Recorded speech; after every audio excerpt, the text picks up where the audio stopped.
Entrevistamos hoy en El Día Menos Pensado a Íñigo de la Serna, presidente de la Federación Española de Municipios y también alcalde de Santander. Íñigo de la Serna, buenos días, bienvenido. Hola, muy buenos días. ¿Cómo está Santander hoy? ¿Cómo ha amanecido? Bueno, ligeramente lluvioso, pero supongo que vaya a levantar. Hablamos por última vez hace 4 meses, se lo recordará, a principios de enero, y hablamos de lo que entonces se presentaba como la gran reforma pendiente para este año, la reforma de la administración local. ¿Cómo va esa reforma y en qué fase se encuentra? Bueno, tuvimos una reunión muy importante la semana pasada en el seno del Consejo Nacional de Administración Local, junto con el ministro Montoro y todo su equipo, y yo creo que conseguimos avances significativos sobre el documento que estábamos manejando, ¿no? Especialmente en aquellos ámbitos competenciales en el que lo estábamos preocupados, como el tema de los servicios sociales o el tema de educación, y la defensa de los pequeños municipios. Había algunos artículos, como el de la intervención de municipios de menos de 5.000 habitantes, que tenía francamente alarmados a los municipios y que han sido resueltos favorablemente, de acuerdo con lo que veníamos pidiendo desde la Federación. Eso no quiere decir que todas las reclamaciones se hayan ya incorporado al texto definitivo. Tenemos que seguir trabajando, queda todavía margen, un largo camino por delante, incluido el trámite parlamentario, pero yo creo que los pasos que se han dado el otro día en la comisión han sido muy importantes para seguir avanzando en conseguir el mejor texto posible. Algunas crónicas personifican en su persona la oposición que el gobierno está encontrando para sacar adelante algunos aspectos de este proyecto. ¿Cómo va su pulso con Montoro en este asunto? No existe pulso. No hay pulso. Hay una relación en la que nuestra posición tiene que ser la que es, ¿no? La defensa de los intereses de los municipios. Y yo tengo que decir que es una defensa que cuenta con un apoyo unánime, ¿no? Al margen de colores políticos, todos defendemos más o menos lo mismo. Es cierto que hay luego posiciones ideológicas distintas sobre determinados aspectos de la reforma. Es cierto que hay pronunciamientos políticos de los diferentes grupos que tienen sensibles diferencias, pero también es cierto que en el fondo, en las cosas que realmente nos importan, yo creo que todos estamos abogando por lo mismo. Cuando yo en la reunión de la comisión escuché al vicepresidente primero, representante del Grupo Socialista, decir cuáles eran esos temas que más les preocupaban, pues veía una alta coincidencia con nuestros planteamientos. Así que nosotros estamos trabajando con el ministro pues con lealtad institucional, con un espíritu constructivo, con ganas de encontrar una solución que contribuya a la mejora y al fortalecimiento del municipalismo, pero también a nuestro compromiso con el país, ¿no? Que es un compromiso para mejorar la competitividad y para generar actividad económica y empleo. Uno de los elementos de esa reforma es la simplificación del mapa municipal, reduciendo en un 30% el número de concejales. ¿Va a ser posible esto? Fusionando además ayuntamientos o trasladando competencias de los pequeños ayuntamientos a las diputaciones. ¿Esto es posible? Bueno, esos asuntos realmente se abordaron en aquel primer documento del mes de julio del año pasado. Sí. Hoy creo que podemos decir que ni siquiera están encima de la mesa. Son asuntos ya superados dentro del proceso de diálogo y de negociación que ha abordado el propio gobierno. Y también tengo que decir que el gobierno voluntariamente abre un año de debate, de sentarse con la Federación. Eso no tiene parangón en ninguna tramitación legislativa. Es decir, han hecho un esfuerzo, yo creo que de diálogo muy importante, y estas cuestiones sí es cierto que estaban en el debate inicial, pero también es cierto que ahora ya no existen y que, por lo tanto, los municipios se van a mantener en el número actual y no va a haber reducción de concejales. Eso sí, va a haber reducción y limitación de cargos eventuales, de retribuciones salariales, de dedicaciones exclusivas, en fin. Hay un gran esfuerzo también por los ayuntamientos que, por otro lado, también espero sea acompañado por otras administraciones públicas para que incorporen limitaciones con el rigor que estamos tomando nosotros ahora mismo. Habla usted de limitaciones. ¿Dónde han puesto ustedes las líneas rojas?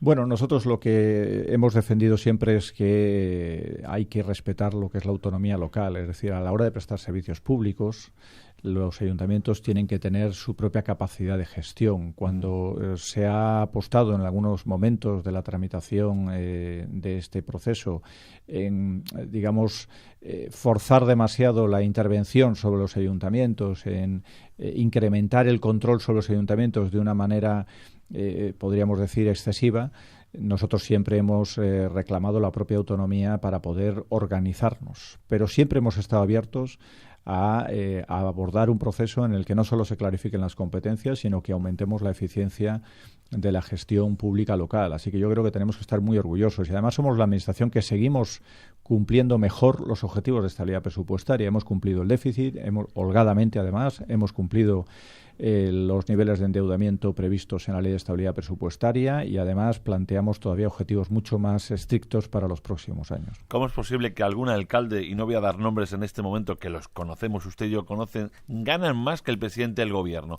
tienen más sueldo que el presidente del gobierno?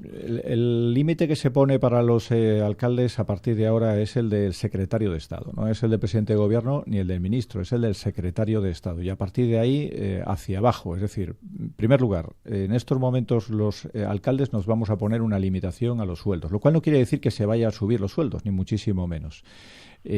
Por lo tanto, parece razonable que el resto de administraciones públicas también pongan un cuadro de limitaciones salariales a partir de ahora, acompañando, insisto, el proceso que estamos abriendo nosotros. Y yo tengo que decir que no estoy en nada de acuerdo con la sensación que se ha podido transmitir de excesos en las retribuciones salariales. El 80% de los cargos electos locales no cobran absolutamente nada, no perciben ningún tipo de retribución, y los que lo hacen, sinceramente, lo hacen de una manera absolutamente razonable. Si hay algún exceso, que pueda haberlos, porque somos 8.117 entidades locales, también nos ha parecido razonable y lo hemos apoyado por unanimidad, que se establezca una limitación para precisamente limitar esos casos, ¿no? Para frenar esos casos en los que pudiera haber un exceso. Pero en todo caso son los mínimos, por no decir un número prácticamente insignificante en relación a las retribuciones que cobran los alcaldes. Reformas de tal calado exigen acuerdos de gran calado entre diferentes partidos. ¿Usted ve posible ese acuerdo o este acuerdo? Bueno, se han hecho muchos esfuerzos y se ha intentado llegar a acuerdos. Y yo tengo que decir que por parte del Partido Popular, especialmente de la mano de Javier Arenas, se ha hecho un gran trabajo para intentar llegar a acuerdos también con el Partido Socialista y con otros partidos, ¿no? Finalmente yo creo que podemos asegurar que el acuerdo no va a ser posible en términos políticos, pero sí creo que se puede llegar a acuerdos parciales. Es decir, yo creo que todos estamos de acuerdo en el ámbito municipal en que hay determinados servicios sociales que estamos sufragando nosotros y que corresponde pagarlos a las comunidades autónomas porque son competencia de las comunidades autónomas, y en eso vamos a estar de acuerdo siempre. Y también vamos a estar de acuerdo que lo mismo sucede en el caso de la educación, o vamos a estar de acuerdo en el sentido en que si nosotros prestamos un servicio que es de competencia autonómica, tenemos que recibir el 100% de la financiación y no financiaciones parciales que al final van en detrimento de la calidad de la prestación de los servicios públicos, ¿no? Esos temas nos unen, no nos separan, y por lo tanto yo creo que como presidente lo que tengo que intentar, y creo además que en la Junta de Gobierno se está consiguiendo, es buscar esos puntos de encuentro más que buscar las diferencias. Son mucho más los puntos de acuerdo que las diferencias que ahora mismo nos puedan separar. Estamos entrevistando hoy a Íñigo de la Serna, presidente de la Federación Española de Municipios, junto a él en Santander, en nuestros estudios de Radio Nacional de España en Santander, se encuentra Juan Carlos Fernández, jefe de informativos y programas de Radio Televisión Española en Cantabria. Juan Carlos, buenos días. ¿Qué tal, Manolo? Muy buenos días. Inicias tú el turno de preguntas, luego ya nuestros tertulianos, Raimundo, Ángel y Fernando. Comienzas tú, Juan Carlos. Bueno, pues hoy en el día menos pensado nos gustaría conocer, bueno, ya sabes que en las últimas semanas, señor alcalde de Santander y presidente de la FEN, se está hablando mucho de cómo la reforma de la administración local va a afectar a los municipios menores de 20.000 habitantes. En Cantabria, teniendo en cuenta que el 95% de los municipios tienen menos de esa población, ¿cómo se va a transformar lo que hoy en día entendemos en las regiones como los servicios municipales? Bueno, ahora ya no existe esa diferenciación entre menos de 20.000, más de 20.000, porque realmente lo que plantea la ley es una evaluación de los servicios municipales, ¿no? Y a partir de ahí hay que ver si son eficientes o no eficientes. Aquí es donde está, digamos, la parte más compleja y, por otro lado, más, digamos, polémica de la ley, que es el establecimiento de un coste estándar, es decir, un coste máximo por el que se pueden prestar los servicios públicos, ¿no? Para los diferentes servicios públicos que se pueden prestar por parte de los ayuntamientos. Si uno supera el coste estándar, puede estar sometido temporalmente durante 5 años a una cesión de la competencia asociada a ese servicio. No se puede avanzar mucho más porque no se conoce el coste estándar. Lo que sí logramos en la anterior reunión con el ministro fue el compromiso de que ese coste estándar se va a cerrar de acuerdo con la Federación Española de Municipios y Provincias, y que además no va a ser un coste estándar homogéneo en base a un único parámetro como puede ser el poblacional, sino que tendrá en cuenta otros factores de diferenciación como puede ser la dispersión, por ejemplo, o incluso la edad de la población, etcétera, etcétera, ¿no? Entonces, tendremos que determinar qué tipo de coste estándar se fija y también esperemos que el nuevo texto incorpore un periodo de adaptación suficientemente amplio para que nos dé tiempo a los ayuntamientos a adaptarnos a los cambios necesarios en los diferentes servicios, ¿no? Luego, yo creo que es muy difícil aventurar en estos momentos cómo va a ser el proceso de mejora de la eficiencia en ese campo. Lo que sí creemos es que el parámetro fundamental, que es ese coste estándar, lo tenemos que fijar todos de acuerdo y no unilateralmente por parte del Gobierno central. Juan Carlos Martínez, gracias. Estará con nosotros todavía más tiempo. Raimundo, Ángel y Fernando, ¿comienzas tú, Raimundo? Sí, bueno, a mí me interesaría mucho conocer, señor de la Serna, por qué, habiendo bastantes posibilidades de acercamiento con el PSOE y otras fuerzas, sobre todo con el PSOE, ¿no? Es muy importante. Decía antes eso, que no va a haber acuerdo político, aunque sí vamos a intentar coincidir para conseguir algunas cosas. ¿Por qué no el acuerdo político? ¿Es una cuestión, digamos, de electoralista para lo que se avecina? ¿O qué hay detrás, no? Bueno, eso es una pregunta muy, muy difícil de resolver, muy, muy difícil de contestar, porque supongo que entren en juego muchas cuestiones que a mí se me escapen, ¿no? Sí es cierto que iniciamos ese proceso de negociación y sí es cierto que, insisto, veíamos más puntos de acuerdo que diferencias, ¿no? Pero también es cierto que estamos en un momento en el que los acuerdos políticos son difíciles de alcanzar y que en muchos casos acuerdos políticos sectoriales como este pueden estar condicionados por otro tipo de acuerdos o por otro tipo de posiciones en asuntos absolutamente distintos, ¿no? Yo creo que el clima general no ha contribuido a que se pudiera cerrar el acuerdo. Creo que se ha hecho un gran esfuerzo, al menos en la parte que a mí me ha correspondido de negociación. Sí es cierto que hay cuestiones que nos siguen separando, por ejemplo, el papel que tienen que jugar las diputaciones o asuntos vinculados al coste estándar. Sí es cierto también que en el último documento que teníamos había determinadas cuestiones que habían incrementado mucho el nivel de exigencia de los municipios, pero también hay que tener en cuenta que en esta última reunión hemos conseguido laminar en gran medida el efecto de esas cuestiones. Yo no creo que en estos momentos ya podamos hablar de acuerdo, porque además el Partido Socialista ha pedido la retirada de la ley, ¿no? Está en una posición en estos momentos, digamos, pues muy extrema, ¿no? Pero también hay que considerar que cualquier avance que se consiga sobre el documento inicial va a ser aplaudido, o al menos va a ser visto con buenos ojos por parte de todos los grupos políticos, ¿no? Yo creo que hay que trabajar sobre el documento que ya tenemos. Vamos a intentar conseguir los mayores avances. Yo creo que, insisto, hay mucho margen para poder mejorar el documento y hay voluntad por el Gobierno de mejorarlo aún más en el trámite parlamentario. Así que hay que intentar mantener la unidad, porque para los alcaldes la unidad es fundamental. Las comunidades autónomas tienen mucho poder político, y en este tema también han estado ejerciendo su poder a través de las alegaciones que han presentado. Nuestra fortaleza viene fundamentalmente de la unidad. No estamos presentes en algunos foros, como puede ser el Consejo de Política Fiscal y Financiera.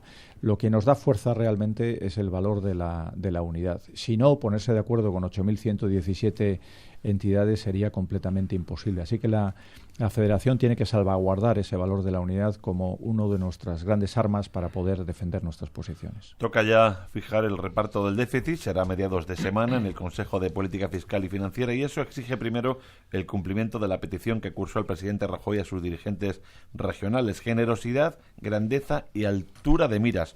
¿Cómo lo ve usted? ¿Encontrará el presidente Rajoy la generosidad, grandeza y altura de miras que reclamó para abordar esta cuestión? Yo creo que no encontrará en ningún lugar mayor generosidad, grandeza y altura de miras que en los municipios españoles. Primero, porque hemos cumplido, y hemos cumplido sobradamente. Se nos dijo que teníamos que cerrar el 0,3% del Producto Interior Bruto, al déficit me refiero, y hemos cerrado en el 0,15%.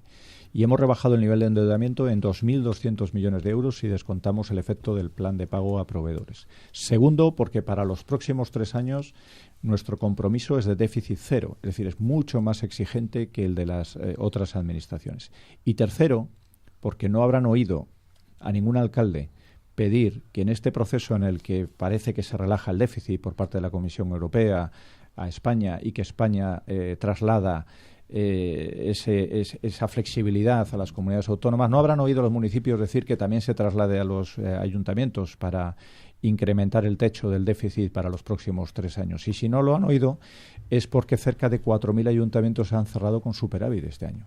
Es decir, han hecho muy bien los deberes a la hora de adelgazar el gasto corriente, el gasto de personal y conseguir mantener los servicios públicos. Luego yo creo que el Gobierno central sabe que en los ayuntamientos tiene elementos de verdadera vertebración territorial del país, que están cumpliendo, insisto, sobradamente los objetivos que nos ha marcado de carácter económico. Fernando.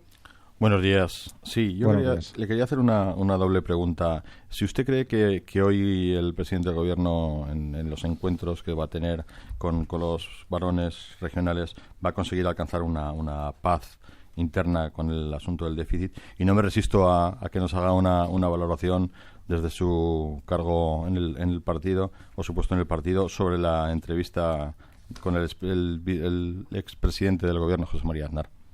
De la segunda de las cuestiones nada que decir, absolutamente nada que decir, así que me sumo a lo que ya ha dicho, es decir, lo que estoy diciendo yo. Nuestro presidente Mariano Rajoy, que es el líder indiscutible del Partido Popular y que además es la persona que está llevando a cabo las riendas del Gobierno con el apoyo de todos, ¿no?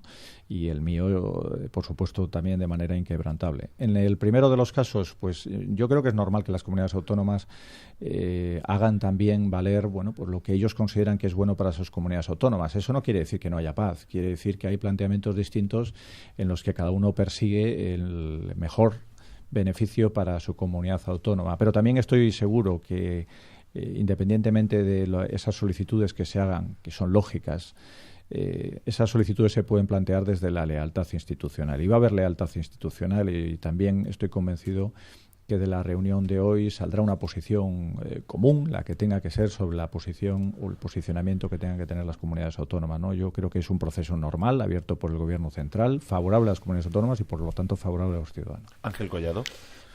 Buenos días. Aunque sea cierto que la administración local sea la administración, digamos, de los pobres de la administración, ¿no? O del conjunto de las administraciones, aunque sean justos todos y apreciables, el que tengan esta posición de agravio entre las comunidades autónomas por el trato que reciben de la Administración Central.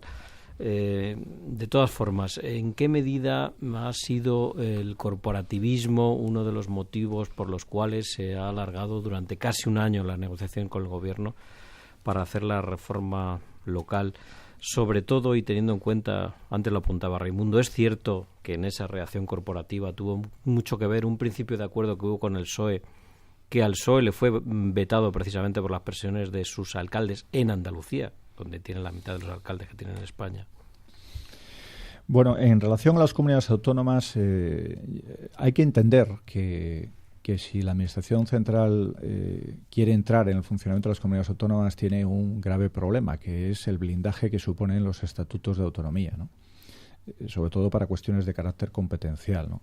Yo eso lo entiendo perfectamente, pero también hay que entender que si nosotros nos vamos a poner un límite a nuestros salarios, al número de personas eventuales, o si vamos a poner un coste estándar a nuestros servicios públicos, también habrá que hacerlo con el resto de servicios públicos de otras administraciones. Es decir, nadie podría entender que el servicio de abastecimiento de agua de un ayuntamiento se tiene que someter a un coste estándar y cualquier otro servicio, no solo de la comunidad autónoma, sino de la Administración General del Estado, no lo haga, ¿no?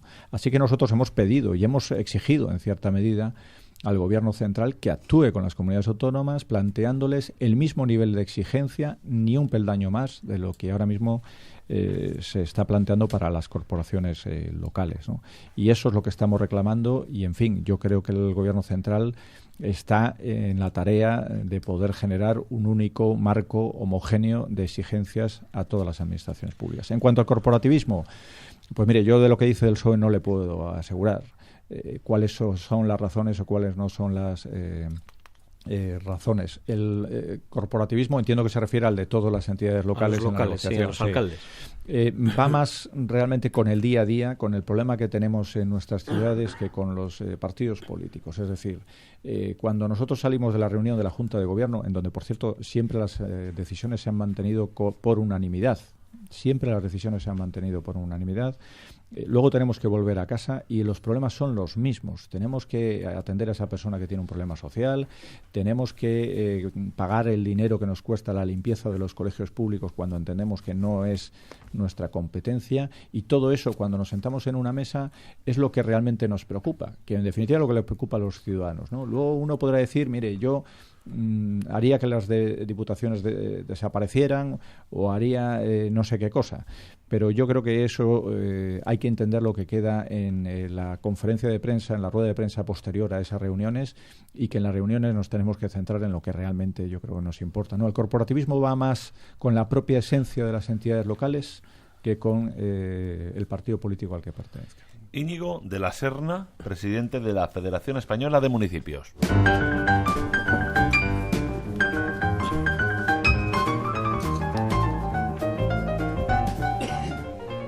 Íñigo de la Serna asegura que vivimos un momento en el que los acuerdos políticos son difíciles de alcanzar. De ahí que no se haya llegado a un acuerdo, dice, en la reforma de la administración local. Intuye que habrá acuerdos parciales, pero como presidente de la FEM cree que lo que tiene que intentar es buscar puntos de encuentro y no las diferencias entre partidos. Asegura también que no existe un pulso con el ministro Montoro. Defiende la mejora y el fortalecimiento del municipalismo, pero también destaca su compromiso con el país.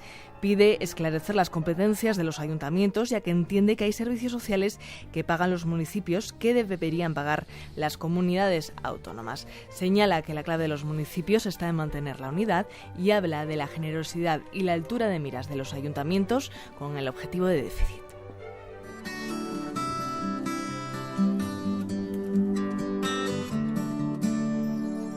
Hoy le pido a mis sueños que te quiten la ropa,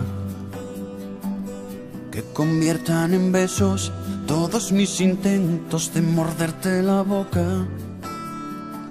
Y aunque entiendo que tú... Íñigo de la Serna, alcalde de Santander y presidente de la Federación Española de Municipios. Gracias una vez más por haber atendido nuestra llamada de este programa El Día Menos Pensado. Muchas gracias. Muchísimas gracias a vosotros. Un fuerte abrazo. Hasta la próxima. Hasta la próxima.